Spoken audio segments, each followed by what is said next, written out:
First look and hands-on with the Honor V30, another camera-focused phone from Huawei, and of course, 5G capable. First impressions of the Honor V30, and this thing has a host of improvements from the Honor V20, that's for sure. So the Honor V20 was a very popular phone, and this V30 would have been popular outside of China if it was still carrying Google services, but as we know, that is not the case right now. The back cameras have seen a massive improvement over the V20. We'll get more onto that in a second, but this design is starting to look familiar already. We've seen renders of the Galaxy S11 that look incredibly similar to this.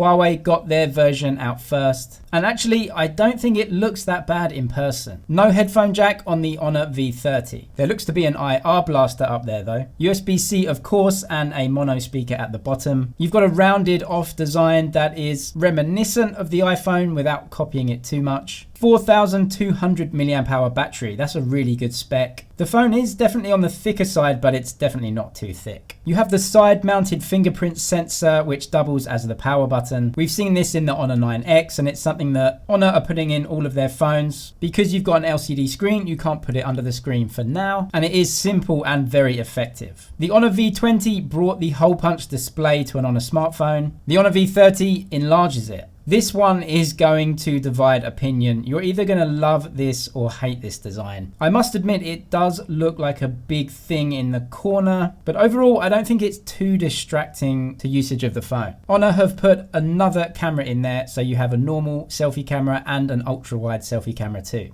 I always say that OLED is better, but whenever I see an LCD screen from Honor, I'm always impressed by the brightness, the contrast and the colors. So not an OLED screen, but Honor have opted for the very best processor from Huawei, the Kirin 990. They've also added the 5G Baolong modem to give it 5G. The Pro version uses the Kirin 990 5G processor, which is an even bigger step up from the Kirin 990 4G plus the 5G modem. That might sound a bit confusing, but essentially the Pro should give you slightly better performance than the non-Pro, but overall they should be fairly similar. 40 watt fast charging on the V32, which is a really great spec. If you opt for the Pro version, you get 27 watt wireless charging and 7.5 watt reverse wireless charging as well. Magic UI 10 out of the box, which for me is very similar to EMUI from Huawei anyway. You get that triple camera at the back on this one. So you get the 40 megapixel main sensor, an ultra wide and a 3x zoom camera. You also get Huawei's image processing from their best processors and the same night mode you get from what I could see as in all the other Huawei phones. If you want to see a much more in-depth camera test of this phone